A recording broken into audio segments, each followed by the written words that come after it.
300,325. Take anything.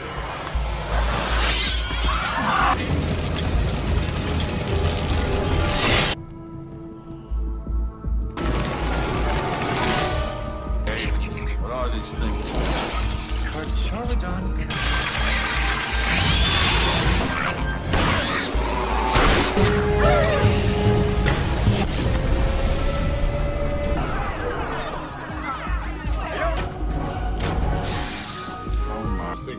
Bought and sold on the black market.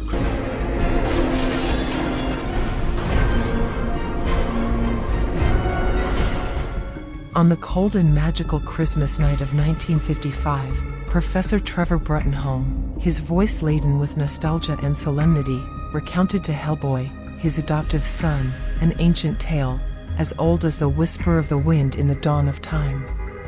It was an era of war, where elves, ogres, and goblins, united in a fragile alliance, faced the insatiable heart of humanity. Men, blinded by greed and ferocity, ravaged foreign lands, sowing pain and devastation among the magical peoples. Amid the despair, a goblin, his eyes filled with promises and shadows, knelt before King Balor, Lord of the Elves, offering him a dark pact to build an invincible mechanical army to crush the humans. Prince Nuada, his soul ablaze and spirit untamed, convinced his father, and Balor, his heart weighed down, agreed. The Golden Legions marched forth, their fury unleashing a slaughter that painted the fields in blood and sorrow, surpassing every imaginable nightmare. Repentant, his soul shattered by the burden of the massacre, Balor sought peace. He forged a truce with the humans, a fragile pact that granted the forests to the magical creatures while men claimed the cities. To seal this oath, he divided the magical crown, the heart that controlled the Golden Legions, into 3 fragments. 2 remained in his possession, while the third was entrusted to humans as a symbol of trust. But Nuada, with the fire of betrayal burning in his chest, rejected this peace. His eyes, filled with contempt for humanity, foretold its inevitable treachery. Swearing vengeance, he went into exile, leaving behind an echo of fury and broken promises. Centuries have passed, and the world has changed, but Nuada's pain still lives on. The prince has returned, his heart hardened by time and bitterness. He is determined to reunite the crown fragments and awaken the Golden Legions to reclaim what he believes is rightfully his. With the aid of his loyal ally, Mr. Wink, and winged creatures, the little mice, whose voracity spreads terror, Nuada storms an auction, retrieving the first fragment in a whirlwind of chaos and death.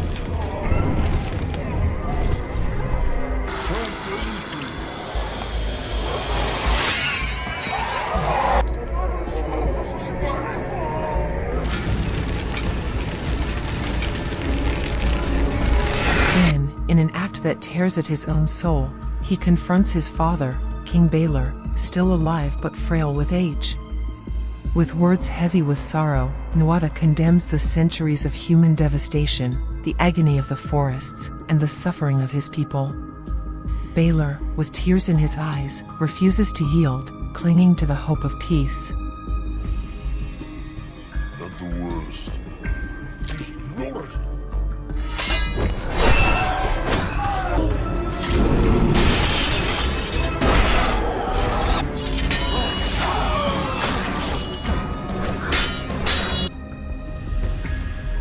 But Nuada, blinded by his mission, raises his sword and, with a cry that echoes like a lament, kills his father and claims the second fragment. Only 1 fragment remains, guarded by Princess Nuala, his twin sister, whose heart beats with a deep love for life and harmony. Amid the chaos of the confrontation, Nuala flees, refusing to join her brother's crusade. Holding the last fragment, she becomes the final barrier between Nuada and his dream of vengeance, a dream that threatens to plunge the world into a new age of darkness. In the shadows of a night steeped in mystery, Hellboy and Liz Sherman, along with a team of BPRD agents, step into the scene of the massacre at the auction, where death still seems to whisper from every corner. But the danger is not over. The little mice, winged creatures with an insatiable hunger, emerge from the gloom and attack with a ferocity that chills the blood. One by one, the agents fall, devoured, their screams fading into chaos. Only Hellboy, Liz, and Abe Sapien, their hearts pounding with adrenaline and fear, manage to fight back, defeating the creatures in a titanic struggle and capturing one, a living trophy of their bitter victory.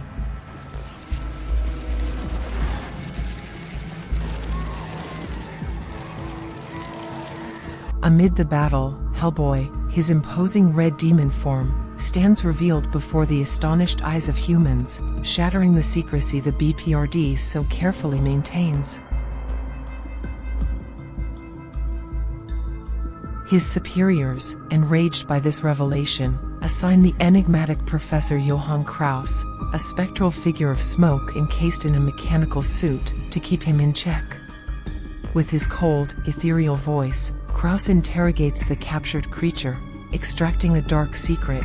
The little mice hail from the mysterious troll market, hidden beneath the shadows of the Brooklyn Bridge.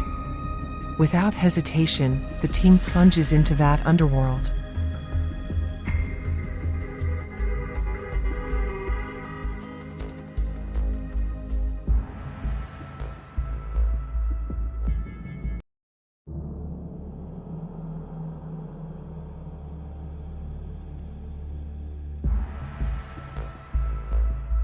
In the market, a place where magic breathes in every stall and the air hums with ancient whispers, Abe Sapien encounters Princess Nuala. Their eyes meet, and in that instant, something profound binds them. She shares the same psychic gifts as him, a connection that transcends words and awakens in Abe a longing he has never felt before. But the calm is shattered when Mr. Wink, Nuada's brutal accomplice, charges forward with unleashed fury.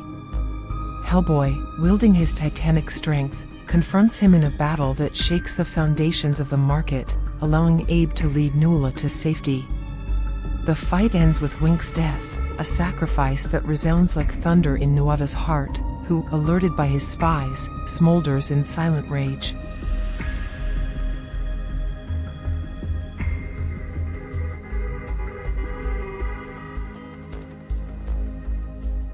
Filled with fury, Prince Nuada appears, summoning a forest elemental, a colossal creature that embodies the raw wrath of nature.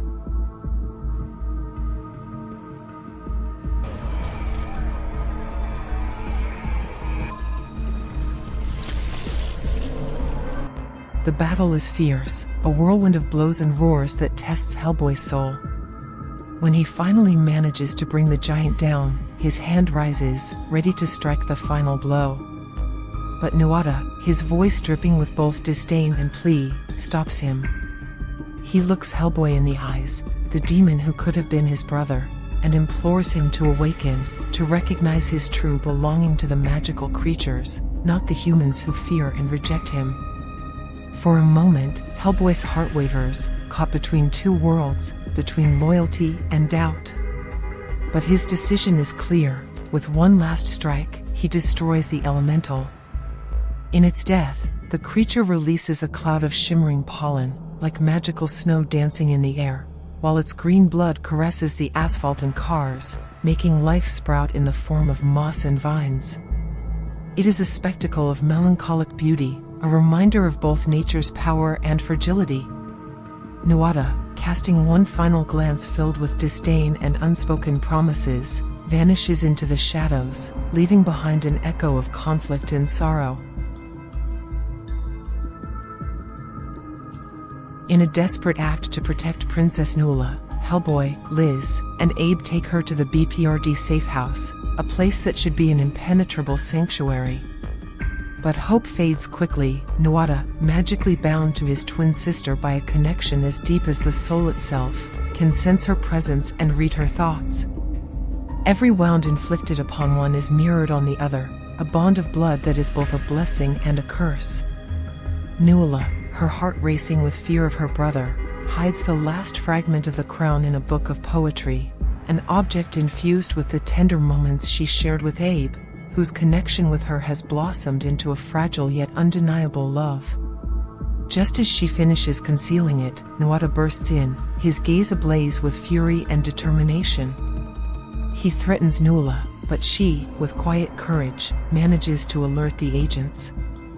Hellboy, Liz, and Abe rush to her side, but the battle is brutal.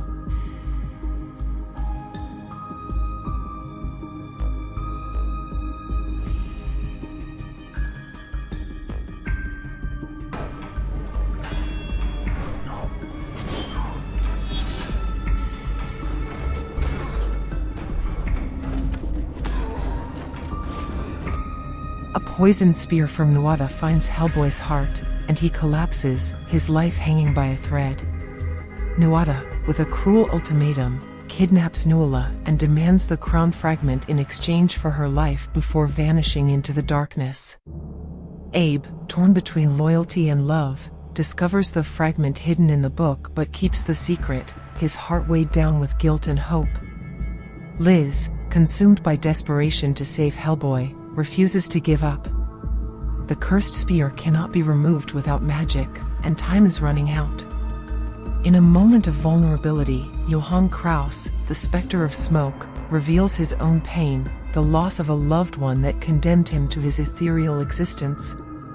Moved by Liz's passion, Kraus joins her. Defying all orders, the group steals a plane and flies to the mystical lands of Northern Ireland, where the Golden Legions await in ominous silence.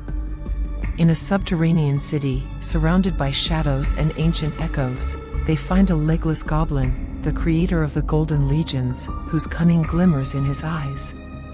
In exchange for the spear fragment, which he covets like a treasure, the goblin guides them to the Angel of Death, a winged creature covered in eyes that see beyond time.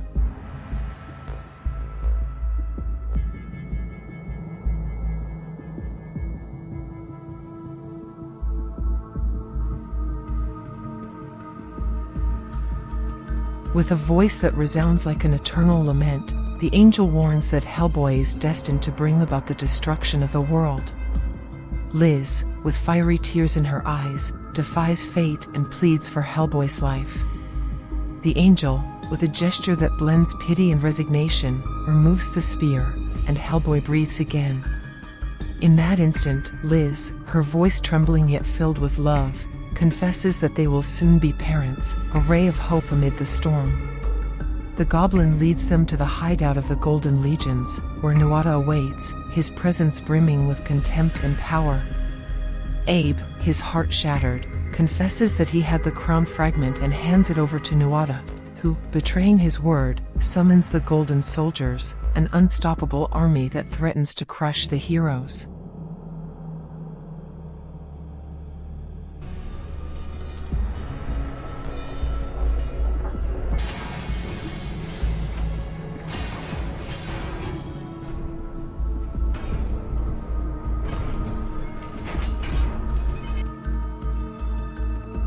Hellboy, with his indomitable spirit, challenges Nuada, claiming his right as a prince of hell. Bound by ancient laws, Nuada accepts the duel, and the battle becomes a whirlwind of strength and will.